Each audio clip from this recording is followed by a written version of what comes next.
대신 준비한 소식은 이것입니다. 어릴 때부터 장애인 국가대표 조정 선수로 뛴 A양은 18살이 너무 힘들었다고 기억합니다. 훈련을 받으며 코치에게 성추행을 지속적으로 당해왔다는 것입니다. 운동 시간에 자세 잡아준다고 핑계대면서 지루했거나 하면 스포츠계 미투 폭로가 이어지는 가운데 장애인 선수들의 피해가 또다시 확인됐습니다. JTBC의 취재 결과 유명 국가대표 조정 선수이자 코치였던 박준하 씨가 미성년 장애인 선수 등을 성추행한 혐의로 1심에서 실형을 선고받은 것으로 파악됐습니다. 최수연 기자의 보도입니다. 올해 20살인 장애인 국가대표 조정 선수 A씨는 훈련장의 악몽을 잊지 못합니다. 코치가 특정한 자세를 지시한 뒤 신체 부위를 계속 눌렀다는 겁니다. 옆으로 안 하시고 손으로 나중에 지켜보니까 또 그런 거예요. A씨는 피해 상황을 일기로 남기기도 했습니다. A씨가 취재진에게 보여준 당시 일기엔 특정한 신체 부분을 눌러 기분이 너무 나빴다고 적혀 있습니다. 선수뿐 아니라 코치로 일하던 B씨도 피해를 입었다고 합니다. 고개를 들려서 입을 맞추더라고요. 무섭기도 했고 달려나갔었어요. 가해자로 지목된 이는 선수이자 코치였던 박준하 씨입니다. 각종 대회에서 금메달을 여러 번 따 장애를 딛고 성공한 희망의 아이콘이었습니다. 하지만 미성년 선수 등 3명을 강제추행한 혐의가 드러나 지난해 9월 징역 1년 6월을 선고받은 걸로 확인됐습니다. 재판부는 미성년자이자 장애인으로 어려운 환경에서 꿈을 키워가려 한 선수들에게 성적인 수치심을 줬다고 밝혔습니다. 박 전 코치 측은 재판 과정에서 강제추행한 사실이 없다고 주장해 항소심이 진행 중입니다. JTBC 최수연입니다. 박준하 코치는 왕과 같았다. 대부분 스포츠계 가해자들이 이런 지위를 획득하고 있었죠. 피해자들이 그동안 성추행과 폭언에 저항하지 못한 이유이기도 합니다. 그러나 미성년자 선수까지 피해가 이어지자 결국 용기를 내고 박 전 코치를 재판정에 세웠다고 합니다.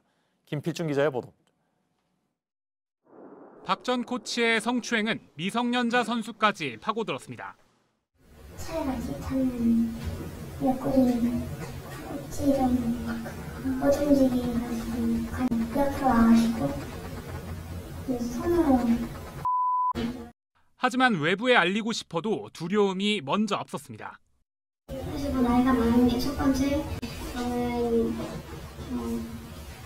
그 사람 앞에서는 거의 좀 시중되는 사람, 거의 왕이었죠. 그냥 남자분 그래서 그래요. 하지만 어린 피해자들이 더 늘 수 있다는 생각에 용기를 냈습니다. 나온 점을 겪으면 하고 넘어가려고 했었는데요. 이 어린 선수들한테도 그렇고 좀 심각한 일이구나라는 생각이 들어서 신고를 했고. 그러나 두려움은 아직도 남아 있습니다. 체육회에서 만나게 되면 어떨 것 같아요? 저는 무서워요? 네. 만나면 무서울 것 같아요. 박 전 코치의 변호인은 JTBC와 통화에서 1심에서 제대로 심리가 안 돼 무죄 추정의 원칙이 지켜지지 않았다며 항소심에서 진실이 가려져야 한다고 주장했습니다. JTBC 김필주입니다. 피해를 입은 장애인 선수들의 고독한 싸움을 도와주기 위해서 만든 것이 바로 상담사 제도입니다. 그런데 전국 장애인 선수 13,000명의 고충을 들어줄 상담사가 믿기 어려우시겠지만 달랑 2명입니다. 한 사람이 6,500명을 상담해야 된다는 얘기죠. 이번에도 예상이 없다는 이유인데 신아람 기자가 보도해드립니다. 장애인 체육회 산하에 있는 체육인 지원센터를 찾아갔습니다. 선수들의 성폭력 피해가 발생하면 신고를 받아 상담하는 곳입니다. 전국에 등록된 장애인 선수는 13,000명이 넘습니다. 하지만 성폭력 관련 업무를 맡은 상담사는 2명이 전부입니다. 예산 문제로 인력을 더 늘리기 어렵다고 합니다. 문화체육관광부에서 예산을 더 줘야 한다는 겁니다.